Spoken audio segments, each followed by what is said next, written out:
bebejonya itu diikat mang, diikat sama lilitan ular yang besar sekali di pohon bulung.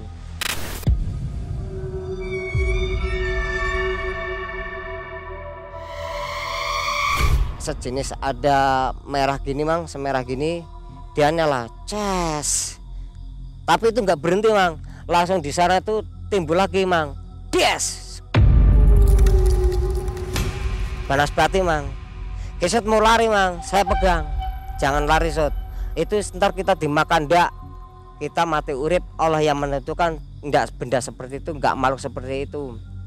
Jadi kalau sudah ada dendam atau sakit hati dari makhluk goib ini tanpa ampun juga ya, nyawa dibayar nyawa. Ya makanya itu. Seorang warga harus menerima kenyataan pahit setelah menebang pohon pisang di daerah Alas Roban. Pohon yang ditebang ternyata adalah perwujudan siluman ular. Sakit yang tak terkira harus diterimanya. Mbah Seti sebagai seorang praktisi di wilayah itu harus turun tangan menangani gangguan ini. Negosiasi dan perang terjadi dengan siluman.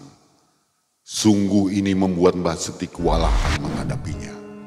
Sampai-sampai ia batal menghadiri acara Malam Mencekam Award 2023. Kita simak kisah seram yang dilalui oleh Mbah Seti. Assalamualaikum warahmatullahi wabarakatuh. Waalaikumsalam warahmatullahi wabarakatuh. Sobat Malam Mencekam, jumpa lagi bersama Mang Ei dan tim. Kali ini kita berada di Alas Roban. Ya, ini Alas Roban. Kembali kita mengunjungi Mbah Seti yang ada di Alas Roban. Sobat MM, malam hari ini spesial edisi ya. Kisahnya ini kisah dari Mbah Seti. Jadi yang kangen dengan Mbah Seti, jangan lupa nonton videonya yang sebelumnya. Nih di atas banyak videonya. Hari ini kita akan ngobrol dan mendengarkan kisah baru dari Mbah Seti. Kenapa waktu itu Mbah Seti tidak sempat hadir di acara perayaan 1 juta subscriber Malam Mencekam ya. Nanti kita coba tanya. Iya. Katanya ada sesuatu yang terjadi dan akhirnya Mbak Seti nggak bisa hadir. Mbak Seti apa kabar? Alhamdulillah sehat Mang Ei. Ini agak berubah nih bentuknya nih, wajahnya. Iya Mang Ei. Kelihatan lelah nih ya. Iya, habis sakit Mang Ei. Habis sakit ya? Iya, habis sakit 3 hari kurang lebih. 3 hari. 3 hari. Sebelumnya katanya lama tuh sakitnya. Iya. Waktu acara itu ya. Iya Mang Ei. Sampai nggak bisa datang. Iya. Aktivitas masih seperti biasa? Ya masih Jadi kerja di mana Mbak Seti itu? di PTPN 9. Oh ya, di PTPN 9. Mbak Seti waktu itu mendapatkan penghargaan dari Malam Mencekam menjadi narasumber untuk kategori kisah horor nyata mitos daerah. Gimana perasaannya Mbak Seti? Sebelumnya saya minta maaf yang sebesar-besarnya kepada tim MM yang telah memberi penghargaan yang luar biasa yang tidak bisa dibayangkan, dan sangat berterima kasih kepada tim MM. Ya, semoga tim MM menjadi jaya dan sukseslah, dan semua tim juga diberi keselamatan dan kesehatan. Amin. Terima kasih Mbak Seti juga ya. Ya. Sukses selalu dan sehat selalu. Coba diperlihatkan Ya, ininya, ini. Mbak Seti. Ini sangat berterima kasih kepada tim MM yang telah memberi penghargaan. Nih, aku kasih tahu ini. Ya, ini. Coba ini. kita baca. Malam Mencekam 1 juta subscriber, pemenang narasumber untuk kategori mitos daerah Mbah Seti. Nah, Ya. itu kira-kira kata-katanya seperti itu ya. Terima kasih ya buat tim MM, semoga sukses. Sama-sama Mbak Seti. Nah, waktu itu Mbak Seti harusnya hadir di acara itu, tapi ada kendala. Ternyata Mbak Seti ini terkena gangguan lah ya. Iya, Setelah menolong seseorang. iya, Ini ceritanya jadi rame ya. iya, Mbak Seti sampai sakit di situ. iya. Katanya sampai muntah darah ya. Iya, emang sampai muntah darah, Mai. Oke, Malam Mencekam, semakin malam semakin mencekam. Kita dengarkan Mbah Seti.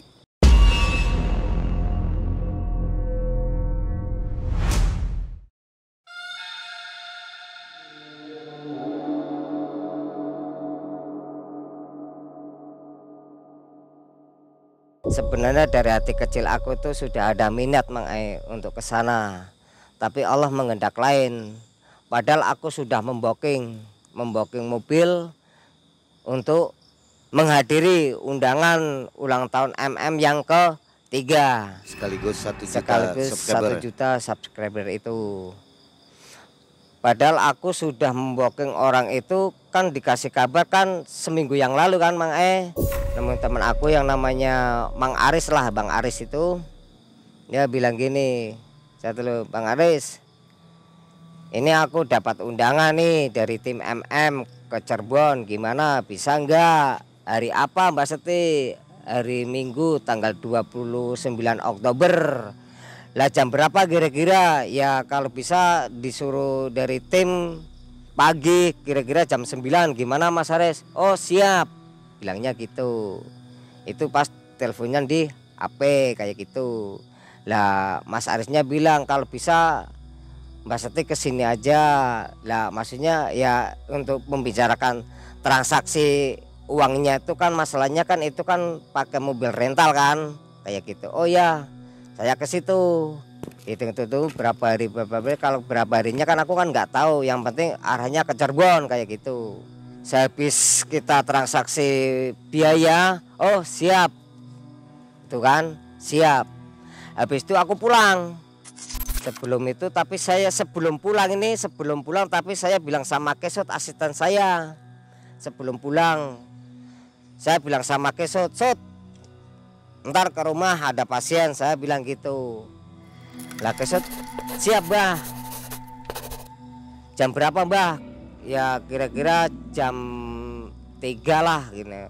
Siap, jangan lupa Sot, ntar bawa dupa Sot. Oh siap Mbah, saya bawa dupa. Habis itu Kesot bersamaan pulang sekalian sama aku di rumah. Pulang di rumah sudah ada nungguin orang, ada tamu lah ibaratnya. Saya bilang, Bapak orang mana? Orang Grogol gitu. Kok tahu saya? Ada yang memberitahu. Maksudnya gimana? Maksudnya gini Mbak Seti, saya punya saudara sudah sakit, dibawa ke rumah sakit. Awalnya tuh panas dingin, dikirain orang setempat di rumah tuh kalau panas dingin kan kayak kena tipes. Akhirnya dibawa ke rumah sakit Limpung. Di sana hampir ada 1 minggu Mang Tapi dari cek kedokteran itu ndak ada penyakitnya sama sekali, ndak ada. Pas di situ di rumah sakit dari pihak keluarga memanggil spiritual, disuruh dibawa ke rumah sakit. Tapi spiritual yang satunya nggak mau, nggak bisa kalau di rumah sakit, harusnya dibawa pulang, dieksekusi di rumah. Lah sorenya langsung dibawa pulang lah. Namanya tuh yang sakit Mbak Bejo dibawa pulang. Sampai di rumah Mbak Bejonya tuh kalau di rumah sakit diem, nggak teriak-teriak, diam. Sampai di rumah dia sudah berontak, maunya keluar dari rumah, teriak-teriak.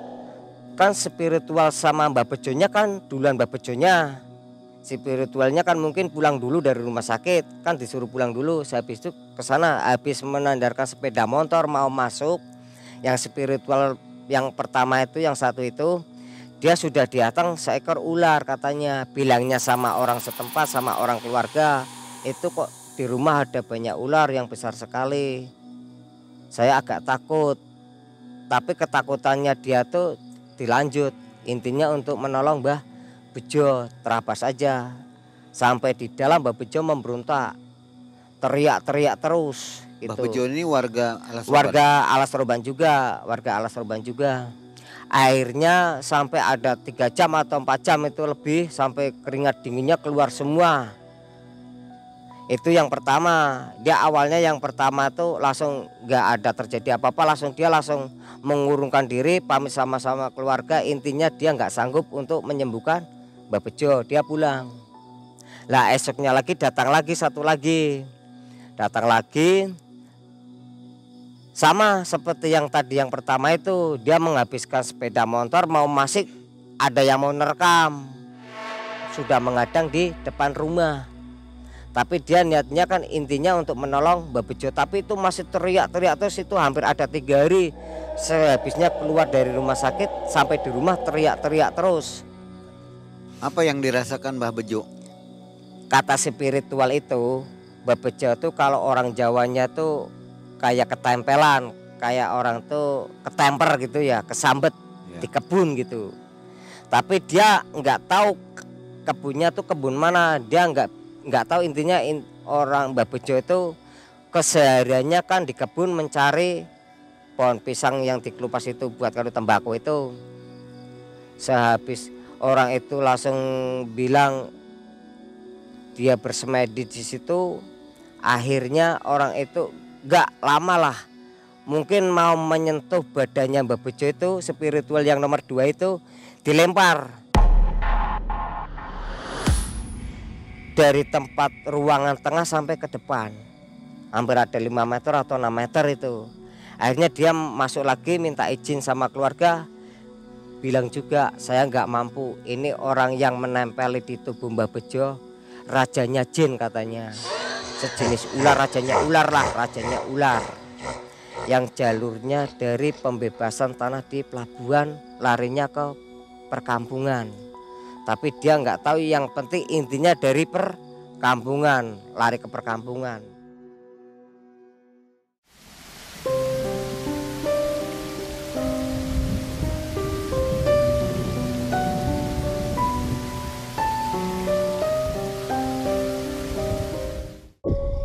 Lah kakak saya yang namanya Mas Royat itu menyarankan sama keluarganya, dicoba. Walaupun saya adiknya, dia kakak cer itu namanya Mas Royat itu. Dia bilangnya sama aku, selalu bilangnya Mbah, panggilnya tetap Mbah. Coba saya punya adik namanya Mbah Seti. Lah rumahnya mana? Rumahnya Pelalen Bunderan gitu. Oh ya, Sobat MM juga perlu tahu bahwa Mbah Seti ini adalah seorang yang tahu benar seluk-beluk di Alas Roban. Iya. Bahkan Mbah Seti ini pernah diangkat menjadi Kuncen ya. Iya. Tapi Mbah Seti nggak bersedia ya. Iya. Oke.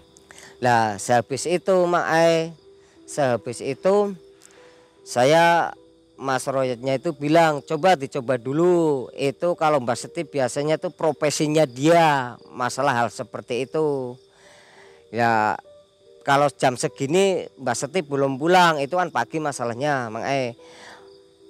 biasanya Mbah Seti itu pulangnya sekitar kalau enggak jam 1 jam 2. Lah Pak Wo itu bilang gini aja, Pak Royat, bilangnya kan Pak Royat, habis asar gimana kalau ke tempatnya Mbah Seti? Oh siap, saya antar. Terburu-buru mungkin sudah nggak kuat melihat kondisinya Mbah Bejo. Lah saya bilang tanya gini, dia mengasih tahu permasalahannya Mbah Bejo. Aku sama Kesot sana, tapi Kesot saya tempatkan bukan langsung di grogolnya, saya taruh di rumahnya kakak saya yang satunya itu. Kan saya di Ketanggan punya kakak 2, Mas Royat sama Mas Slamet. Saya taruhkan Mas Kesut itu ke tempatnya Mas Slamet. Sot, kamu tunggu aja di sini, saya mau ke tempat Mbah Bejo sama Pak Wo sama Mas Slamet aja. Lah sampai di sana saya turun dari sepeda motor tuh, emang iya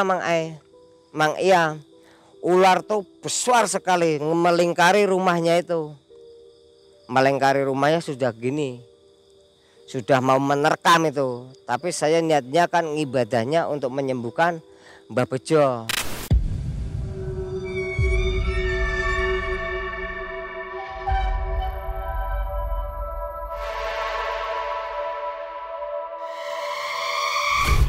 Mati nek cara basane mati urip Allah yang menanggung kan, bukan makhluk seperti itu.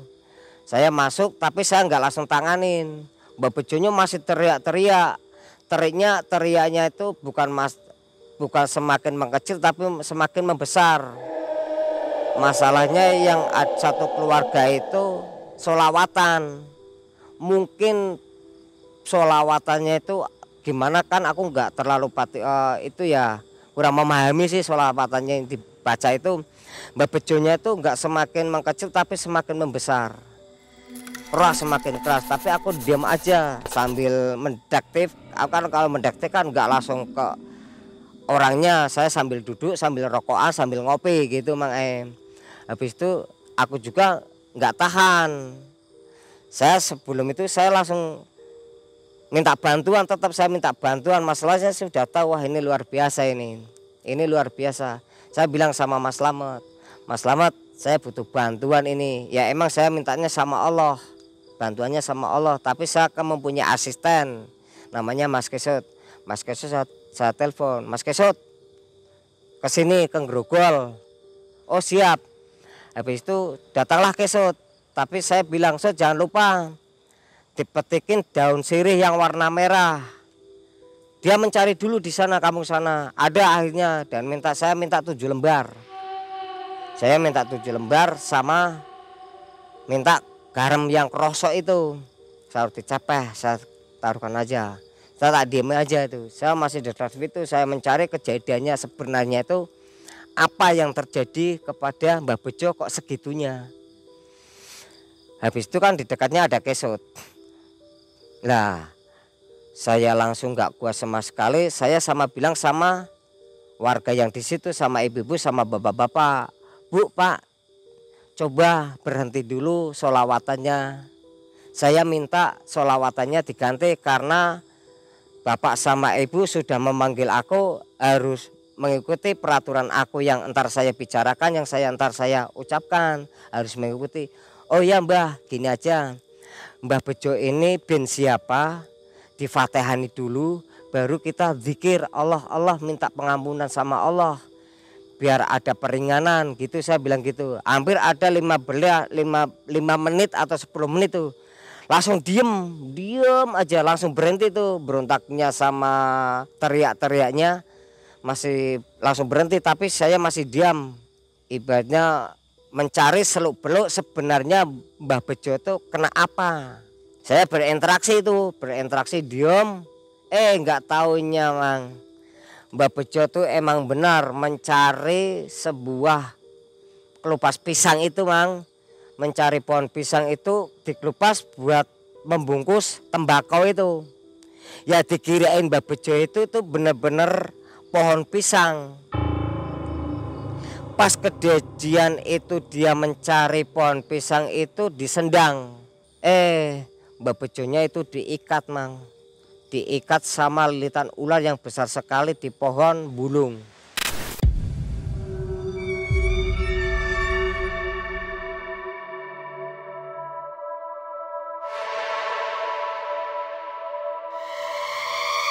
Ular itu sebenarnya bukan ular penghuni setempat. Ular itu pendatang, ibarat pendatang dari jalur pelabuhan yang sedang dibikin proyek jalur KNTB itu Mang. Dia yang penghuni yang sana tuh larinya pada di kampung semua, di pedesaan semua. Pas kebenaran di pedesaan di kampung situ ada pohon-pohon yang masih rimbun, masih sakral lah, intinya masih sakral lah, masih asli.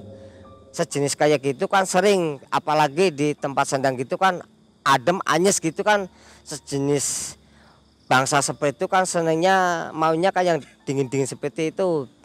Akhirnya saya diskusi sama makhluknya itu. Alhamdulillah bebas Mang. Saya cabut, dia bebas pulang dia. Saya bawa pulang, saya masukkan dari sini Mang. Bun-bun saya masukkan jebret. 5 menit dia bicara Mang. Terima kasih ya nak. Mbah Bejo bilang gitu. Terima kasih ya nak. Kamu sudah membebaskan aku dari jeratan ular. Ya Mbah, sama-sama. Yang penting banyak-banyak zikir aja dan kita minta pengampunan sama Allah, namanya juga kita makhluk. Karena orang setempat kan pasti aman, dikirain aman-aman aja. Mungkin itu pas nasibnya Mbah Bejo atau pas kosongnya Mbah Bejo, akhirnya kayak gitu Mang. Lah tapi ini ada tapinya Mang. Tapi dari yang istana yang satunya yang ada beringin tidak terima Mang. Itu sudah 3 hari loh Mang. Dia ibaratnya itu sudah 3 hari sudah netral. Itu belum selesai Mang. Perjalanannya aku menyembuhkan Mbah Bejo itu belum selesai sampai di situ Mang. Masih ada rintangan lagi. Kirain aku sama kakak aku dan sama keluarga itu sudah beres Mang. Udah beres.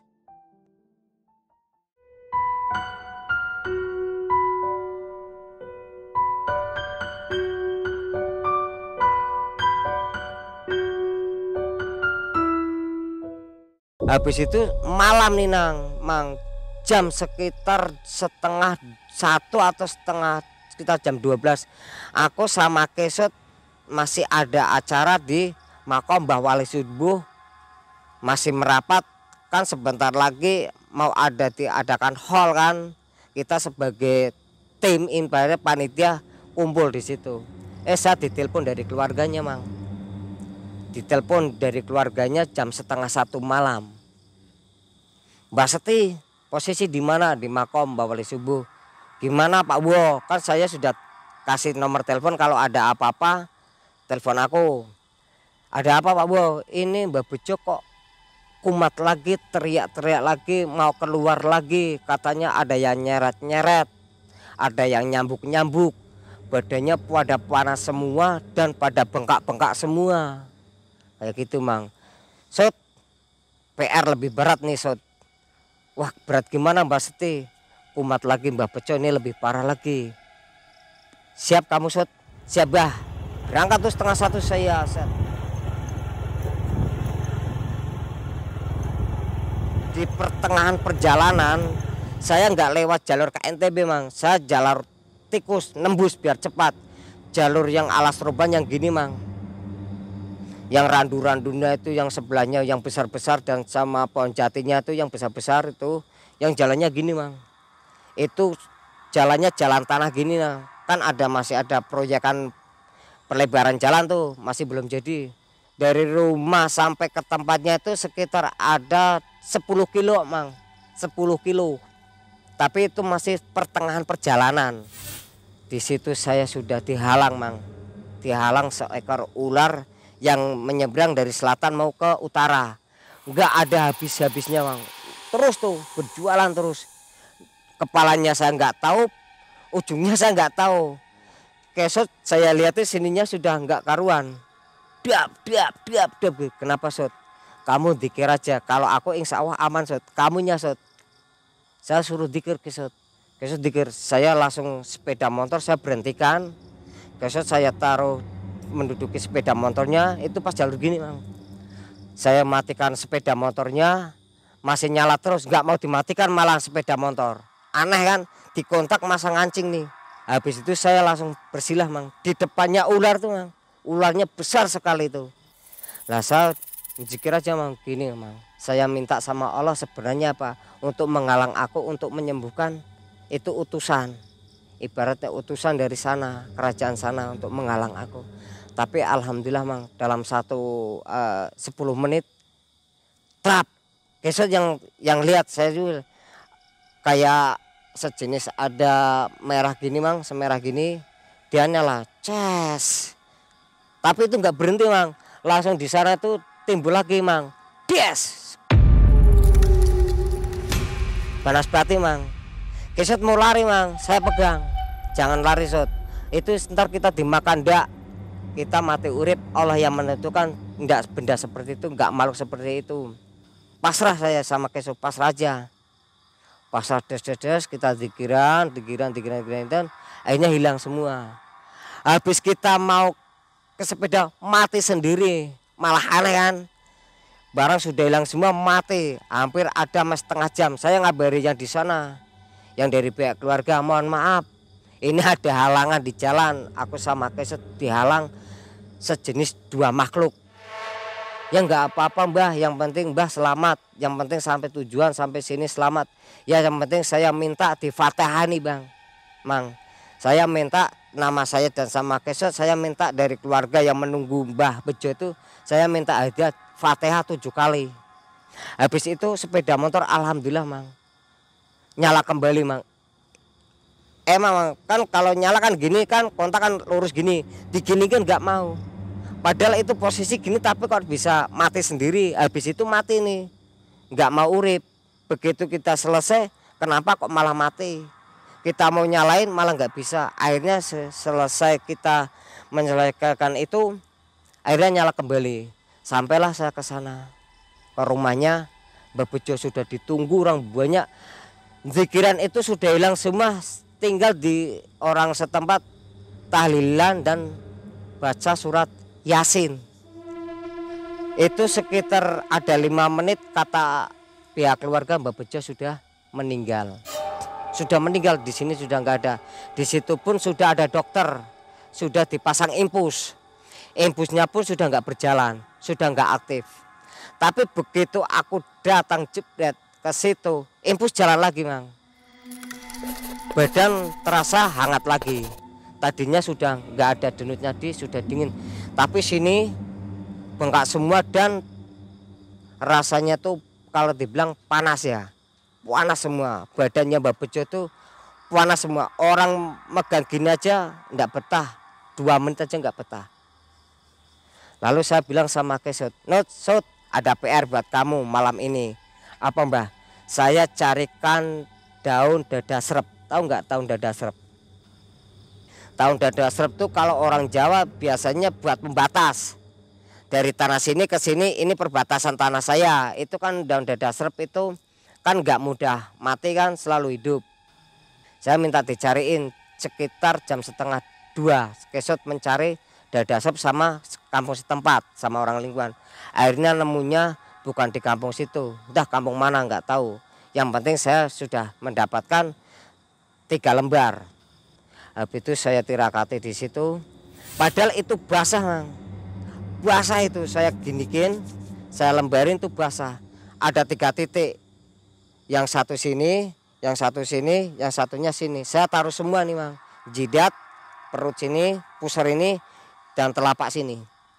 3-tiganya pada kering semua, Mang. Orangnya di kampung situ pada heran, padahal basah. Basah itu.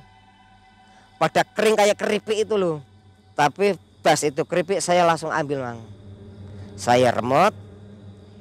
Apa yang terjadi, Mang? Membentuk sebuah rangsa ular tuh. Itu saksi matanya Kesot kalau saya. Kesot sampai nggak karuan. Akhirnya Kesot nggak tahan, ambil garam. Trik kita kan pakai garam prosok. Langsung Kesot makan prosok itu. Dimakan sama Kesot 1 cepeh itu loh, hampir ada habis. Saya bilang, "Udah Sot, udah." Kayak gitu terus Kesot. "Udah Sot, sadar Sot." Terus kayak gitu terus. Akhirnya saya nggak tahan, saya malah menyembuhkan orang 2 akhirnya. Si Kesot sama Mbak Bejo. Akhirnya yang saya bebaskan Kesot duluan. Akhirnya Kesot bebas dari raungan yang tadi mau merasukan ke Kesot itu kan ajudannya semua yang di dalam situ. Masih banyak ular tuh. Akhirnya berjalannya waktu sekitar 1 jam sembuh total. Sininya itu sudah enggak apa itu namanya, udah enggak bengkak, langsung dingin. Saya tuh sampai lek-lekan di situ sampai pagi sama Kesot. Sampai berangkat kerja pun langsung dari situ rumahnya situ. Alhamdulillah, Mang, sembuh, Mang. Tapi enggak sampai di situ, Mang. Malamnya lagi, Mang, sudah itu sembuh. Malamnya lagi timbulnya yang panasnya itu menimbah ke badan aku. Kesot selama 1 minggu nggak suruh saya pulang. Sot, jaga keamanan. Kamu harus pulang ke tempat aku. Nggak usah pulang kamu ke tempat aku, menjaga keamanan kamu ya keamananku juga. Kita tidurnya jangan di kasur, Sot. Jangan di atas, tidurnya di bawah. Oh siap, Bah. Kan kayak gitu kan kita nggak bisa langsung kayak tidurnya tidur ayam gitu, Mam. Sekitar jam 10 kan kita kan capek, Mang. Capek jam 10 tidur, Sot. Biasanya tidur sambil main HP. Aku yang tidur di dalam di lantai. Wah, nggak taunya, Mang, panas sekali, Mang. Badan panas. Sot. Saya teriak, "Ada Mbah, Sot." Nah, saya dipegang sama Kesot. Kesot aja sampai membental. Melihat badan saya tuh, "Bah, lah kok badan Mbah kayak Mbah Bejo panas kayak gitu. Ayo Sot, kita ke Sakura, ke air keramat." Saya minta diantarkan ke sana malam-malam sekitar jam 3 tuh. Jam 3 saya minta keantar ke sana mandi ke Sakura. Ke sumur keramat yang ada di Alas Roban, itu bisa melebur segala penyakit. Tapi pas turunan masih nggak berhentinya godaan itu, Mang. Saya dihalang lagi, Mang. Ular. Tapi ularnya nggak besar, kecil tapi banyak, Mang. Kayak mau tawuran, kalau taruh bahasa kita mau tawuran, jejer, Mang. Menghalang jejer. Saya matikan sepeda motor, lampunya kan sepeda motor kan putih, nggak pada kelihatan, hilang semua. Tapi dinyalakan kan kalau dinyalakan tes gitu kan langsung nyala, Mang. Kelihatan lagi. Akhirnya saya bersemedi di situ. Kesot juga sudah nggak karuan, malah Kesot terjadilah kesurupan di situ.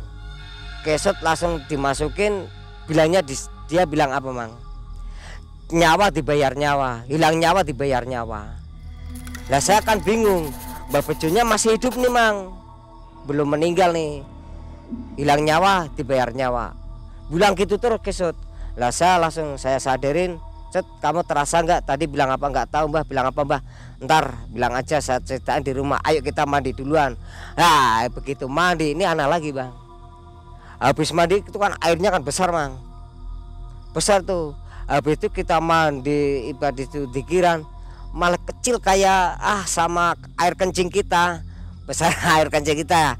Lah mau mandi gimana? Nggak basah-basah. Lah silah lagi di situ Mang. Kejadian lagi di situ disendang. Akhirnya dia berjalan lagi. Jok, ayo Sot, nggak usah lama-lama, kita pulang aja. Pulang, Des. Gimana Sot? Udah enakan gimana? Badan rasanya nggak karuan. Wah badan rasanya capek sekali, sama Sot. Aku pun kayak gitu, luar biasa badannya. Nah habis itu kan aku kan lelah sekali. Saya minum kopi. Kesot minum kopi kayak dihipnotis. Habis minum kopi kayak dihipnotis, Kesotnya tidurnya nyender gini, aku langsung dilosor di ruangan tengah itu Bang. Nah saya bermimpi Bang, sama yang kejadian sama yang Kesot yang kerasukan di sana. Ibarat nyawa dibayar dengan nyawa. Berarti intinya Mbah Bejo itu sebenarnya menebang pohon pisang itu adalah sesosok ular yang dia ditebas bawah sama atas. Akhirnya kan ular itu meninggal. Tapi diskusinya aku sama makhluk sana sudah dimaafkan, yang ada di bulungan itu. Dia sudah memaafkan perilaku Mbah Bejonya itu, karena dia pun juga nggak tahu kalau itu sejenis ular. Namanya orang awam kan taunya kan pohon pisang. Lah yang dari yang kerajaan ini yang nggak terima Mang, hilang nyawa harus tetap dibayar nyawa kayak gitu. Yang di kerajaan ibaratnya masih saudara kan, hilang nyawa dibilang nyawa.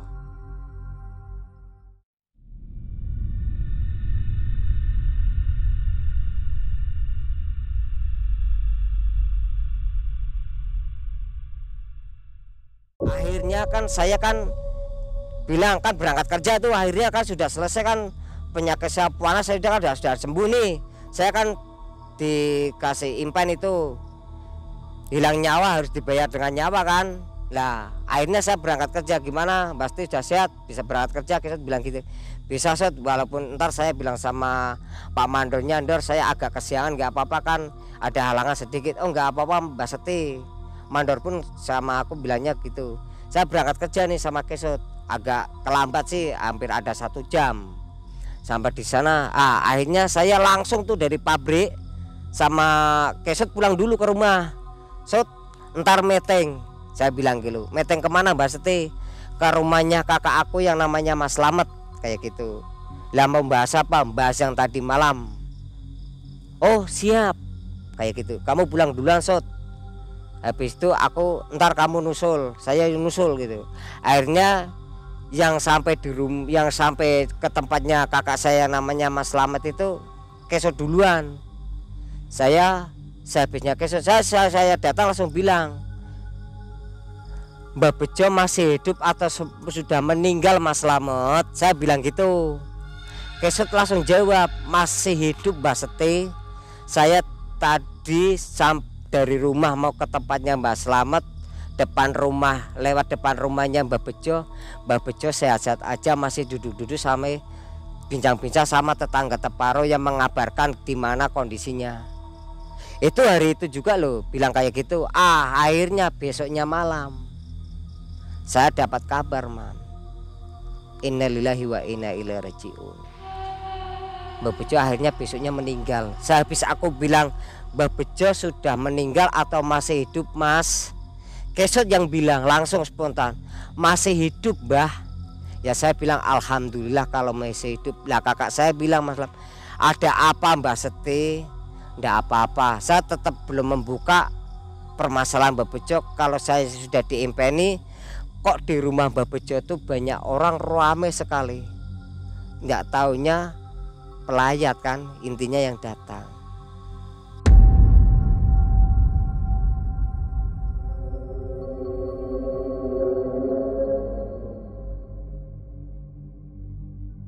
Sehabis itu Mang, saya di sana dikira saya melayat di sana.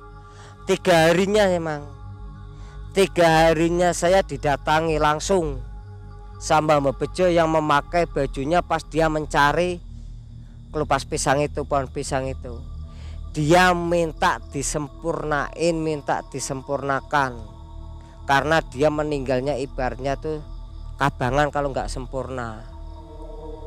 Karena meninggalnya tuh bukan olahnya kita, Bang, namanya kita kan nggak tahu kan Bang, kalau di dalam pohonnya itu kan ada sosok seperti itu. Lalu saya bilang sama keluarga, saya buka akhirnya dengan kisahnya Mbah Bejo itu, saya buka, saya utarakan sama keluarga. Akhirnya ya gimana lagi, sudah nasib, ibarat nasi sudah menjadi bubur, ibarat saya sudah sepenuhnya untuk menolong Mbah Bejo, takdir mungkin kehendak lain kan kayak gitu. Akhirnya dari pihak keluarga menerima lah, memang jalurnya Mbah Bejo kayak gitu. Saya netralin, saya dikira di tempatnya rumah dan sampai di tempatnya dia ada di Bulungan itu meminta maaf, dan sama yang ada di kerajaannya itu, yang tidak nerima kan yang di kerajaan itu. Akhirnya sampai sekarang ya alhamdulillah dari keluarga enggak apa-apa, selamat semua gitu. Jadi meskipun kita pakai golok itu bisa terkena makhluk gaib. Iya, masalahnya kan gaib itu kan masuk ke dalam tubuhnya pohon pisang itu. Walaupun itu katanya sesosok makhluk kayak gitu, tetap pakai senjata tajam tetap masih kena, karena yang memotong pun orang awam, taunya kan itu kan pohon pisang, nggak tahu kalau ada di dalamnya kan ada makhluk seperti itu. Kalau untuk orang awam kan nggak tahu nih Mbak, ya. menebang pohon. Menebang pohon. Orang-orang awam Ya. seperti apa harusnya? Adabnya harus seperti apa? Seharusnya adabnya kita mengucapkan salam 3 kali dan Fatihah 7 kali. Untuk menebang sesuatu. Ya, untuk intinya kan untuk keselamatan diri kita ya, satu keluarga, bukan diri kita, satu keluarga, diri kita ya, orang sekeliling setempat lah. Biasanya kan kayak gitu, ibaratnya kayak yang di proyek itu kan, itu yang di sana kan nggak tahu di kampung atau di mana, yang penting dia intinya kan proyek kan, das. Babat ya? Ya intinya kan babat alas. Padahal di situ kan mungkin yang di sana kan sudah dinetralkan kan, setiap kalau ada mau babat alas kan dia mempunyai spiritual juga lah, dari pihak dari spiritual untuk menjaga keamanannya di situ dialihkan. Ya pasti dialihkan itu mungkin dari pedesaan itu atau di kampung setempat ada pohon yang rimbun, makhluk-makhluk kayak gitu kan senangnya kan yang dirimbun lah, mungkin yang kelarinya ke situ. Padahal tadinya Mbah Bejo ini aman-aman saja ya. Aman-aman aja, itu hampir ibarat Mbah Bejo itu mencari kayak itu masih muda. Sudah puluhan tahun. Ini Mbah Bejo udah puluhan tahun, umur sekarang sekitar 65-an lah, 65 lebih lah. Ya sudah agak tua sih, 65 kan namanya udah mbah itu. Udah mbah, udah tua kok. Cuma orang dulu mbah tapi tenaganya masih Mas ya? Iya masih mas. Anak muda sekarang kalah sama Mbah Bejo. Mbah Bejo tuh luar biasa itu, mencari kayu bakar pun dia bisa mengangkat yang depan belakang yang ditanduk gini masih kuat itu Mbah Bejo, kayak gitu sehariannya. Jadi kalau sudah ada dendam atau sakit hati dari makhluk gaib ini tanpa ampun juga ya, nyawa dibayar nyawa. Ya makanya itu. Nyawa itu, yang nyawa dibayar nyawa itu bukan yang merasuki Mbah Bejo, bukan, malah dari keluarga yang beda lagi tuh sebenarnya kayak gitu. Ibarat seperti aku punya musuh, tapi akunya ikhlas aja, nggak apa-apa, nggak usah dihantam, biarin Allah yang menanggung. Tapi dari teman kita yang nggak terima, pasti kan kayak gitu lah, itu ya mungkin dari pihak keluarga kan, kayak juga dari pihak keluarga nggak bisa, tetap nyawa harus dibayar nyawa, kayak gitu Mas. Ya luar biasa ya. Ya. Apalagi terjadinya di daerah Alas Roban ya Pak. Ya kawasan Alas Roban yang sangat meret sekali sampai zaman dulu kan, yang katanya menurut Mbah juga Ya. di sini banyak Oh kerajaan-kerajaan banyak goibnya. sekali emang kerajaan-kerajaan yang belum dikuak, yang tanpa kasat mata, yang nggak mungkin, yang nggak bisa diperjelaskan, nggak bisa disebutkan namanya, gitu. Ya, sobat, ini salah satu kisah yang luar biasa dari Alas Roban. Artinya di tempat ini betul-betul masih angker. Iya masih angker. Harap berhati-hati untuk melewati atau melintasi Alas Roban, apalagi melakukan suatu ya. Iya. Misalnya menebang pohon atau tindakan tidak terpuji ya Mbak. Ya, ya emang ini ada jadi satu lagi Mang. Itu anak kecil SMP kelas 1 habis main dari desa Banyu Putih yang arah ke selatan lah. Dia pulang dari sana Mang. Dia kenanya di sini Mang. Di pas jembatan Kenapa dekat. itu Mbak? Katanya sih dia nggak suluk salam. Pas melintasi makam itu dia nggak suluk salam. Kalau kita pakai sepeda motor, kalau pakai mobil kan suluk salamnya kan saya udah bilang pakai klakson. Dia nggak seperti itu Mang, nggak pakai klakson. Dia langsung bablas aja Mang. Nah, habis itu kan habis makam udah jembatan kecil itu Mam, ada pohon bambu, ada bawah. Lah dia terasanya di situ Mang. Kan saya habis ada kan saya tanyain itu anaknya itu, dia terasa berat badannya Mang. Sampai di rumah jebret dia langsung ambil senjata tajam mau kedua orang tuanya dan satu keluarga mau dimasukkan ke dalam sumur. Kan dia mempunyai sumur. Saya sempat ke sana sama tim, sama Mas Diki ke sana. Akhirnya ya alhamdulillah sudah ditangani sama spiritual lainnya. Tapi sebelum memanggil spiritual lainnya, dari pihak keluarga sudah bilang sama telepon aku. Keset bilangnya gini, sudah dipanggil sama pawangnya tetap lari dia. Emang lari Mang. Sudah tahu namanya aku, yang di dalam tubuhnya itu katanya orangnya itu datang tuh udah sembuh. Aku padahal belum ke sana Mang. Untung nggak Cuma terjadi lihat ya. cuma dengar suaranya aku doang. Tapi sempat ngamuk Mang. Dia sempat berontak, tetap mau hampir satu kampung atau apa tuh banyak sekali dulunya. Sebelum saya datang tuh banyak sekali.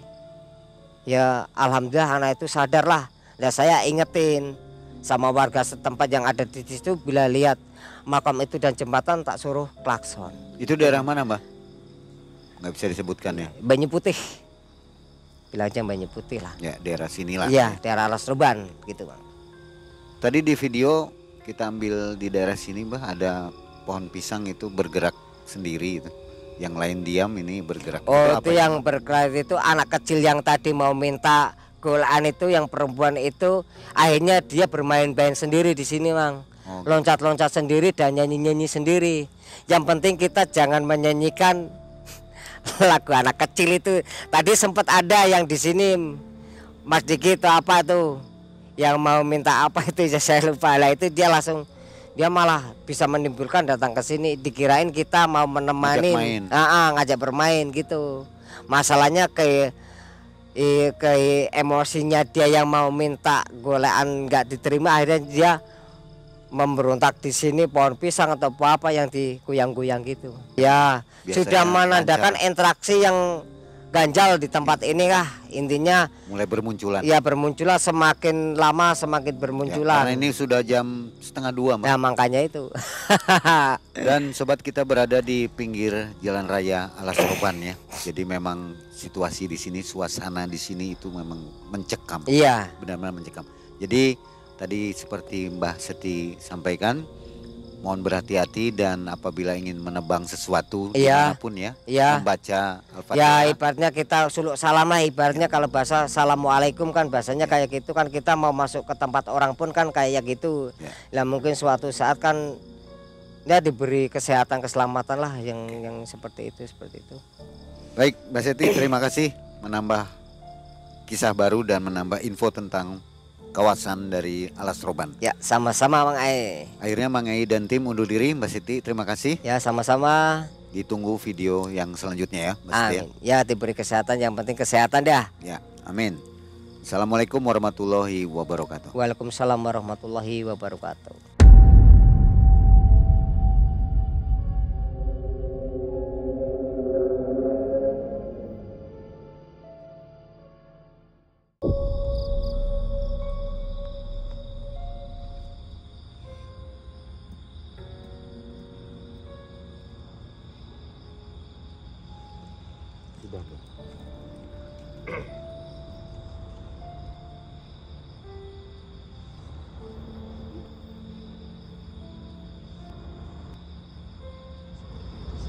Kalau dengan warganya sih enggak, dia Keringat bau, keringat udah baru. nempel. Jadi dianggapnya udah teman gitu ya. Kalau ini matinya gentayangan namanya Mbak Siti ini. Mbak Siti Mbak Siti, apanya? yang di Masuk situ, tadi, masuk, Mbak. ya. Yang pocong itu. Jadi pas Mas Sogol tadi Iya, Mas itu Sobel tuh aku kan mulai sudah keganggu tahu, juga dia, Mbak. udah tahu dari awal tadi, cuma kan aku diam dulu biar untuk diceritakan di sini aja biar tahu nggak, biar enggak timbul ini buat simbol pasti gini-gini biar untuk menjaga keamanan kita sih.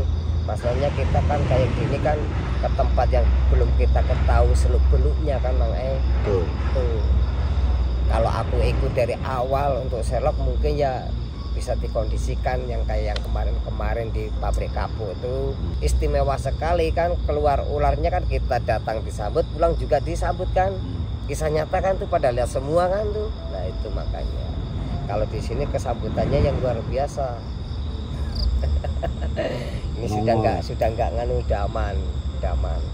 Ya, Karena pamit kan aja ya. kita datangnya baik-baik ya pulangnya harus baik-baik juga sih kan, kita kan nggak acak-acak cuma duduk, cuma kan interaksinya yang di sini kan ada apa kok rame-rame gitu doang, banyak lampu kan jarang di sini, banyak cahaya gemerlap segini ini kan jarang, Lampu apalagi ini apa, jamnya Bang? jam tengah malam, Iya. hampir mendekati jam berapa, jam 12 kan. Biarin lampunya. biar aja. Biar nggak apa-apa, udah nggak apa. Masalah boneka itu ada yang mau minta, anak kecil yang ada di Bandulan itu yang buat itu. Makanya dari tadi kan teman kita yang namanya Sogol kan interaksinya kan berbeda kan daripada teman-teman yang lain. Itu memang iya, Mang. Bukan di situ doang, banyak di sini pada melihatin kita. Makanya juga Abah tadi ada interaksi sedikit kan. Bagus. Itu makanya itu. Iya bagus kan, tadi sekitar berapa itu kan ada interaksi yang sudah menandakan kan kayak gitu. Makanya ya mohon maaf lah, intinya mohon maaf yang sebenarnya dari penghuni yang ini bila dari pihak kita yang tidak berkenan di tempat itu aja.